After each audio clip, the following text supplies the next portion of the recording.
এই জঙ্গলটার মাঝে একসময় বাঘ থাকতো, অর্থাৎ কিছুদিন আগেও এখানে বাঘের সন্ধান পাওয়া গেছিল। এই যে স্থানটি দেখাচ্ছি এইখানেই বাঘ ছিল এবং ওই পাশে পানি। এই উঁচু ডিবিটার নিচেই বাঘের গর্ত ছিল। এই গাছটা কি সামনে?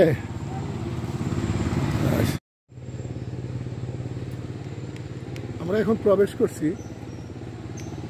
ফুলপুর উপজেলার শাহপুর গ্রাম। এটাকে দত্তবাড়ি বলা হয় এবং আরেকটা পরিচিতি আছে মহেশের বাড়ি। আপনারা দেখছেন এটা এই মহেশের বাড়ি। এটা একটা বিশাল জঙ্গল। এই জঙ্গলটার ভিতরে এখানে বাঘ থাকতো এবং বাঘ ধরার জন্য চেষ্টা হয়েছিল। সেখানে তো সে আমলে এই স্থানে ছিল ফুলপুর উপজেলা নির্বাহী অফিসার ছিলেন জীবন নেহার স্বামী।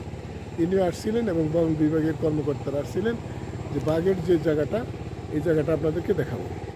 যেখানে পানি জমাট আছে, এই পানি জমাটের স্থানটা এই পাশের যে জার এর নিচে এইখানে বাঘ বসবাস করত। বিশাল আকারের গর্ত ছিল। তো এইখান থেকে ওই বাঘ তাড়ানোর পরে আর বাঘের কোনো নজির এখানে পাওয়া যায় নাই। আপনাদেরকে দেখাচ্ছি এই সেই বাঘের যে জঙ্গল ফুলপুরের শাহপুরে, সেই জঙ্গল। আমরা সামনের দিকে যাচ্ছি। এখানে একটা জলাশয়ের মতো আছে। হ্যাঁ, ও বাঘ যে এই গাছে উঠছিল দেখা গেছিল, সেটা কি সামনে? গাছটা কোন জায়গায় ছিল? আপনারা দেখছেন যে এটা গুটগুটে জঙ্গল।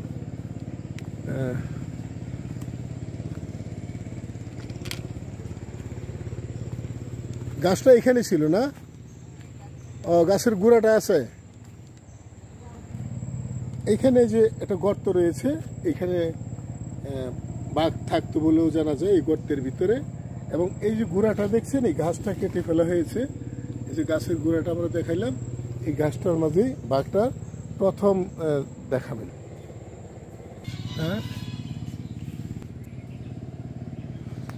এই যে দেখেন, এটা এমনই একটি জঙ্গল শাহপুর অঞ্চলে রয়েছে যে অনেক বড় জঙ্গল। এখানে বাঘ বা অন্যান্য প্রাণী থাকলেও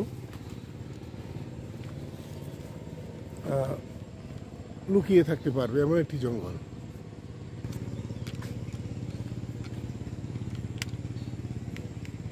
এই বিশাল জঙ্গলটি এই ফুলপুর পৌরসভার পাশেই অবস্থিত।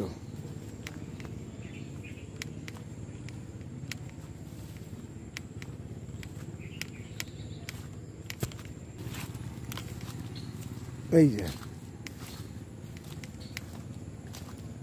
এখানে কোনো মানুষ খুব কম আসে।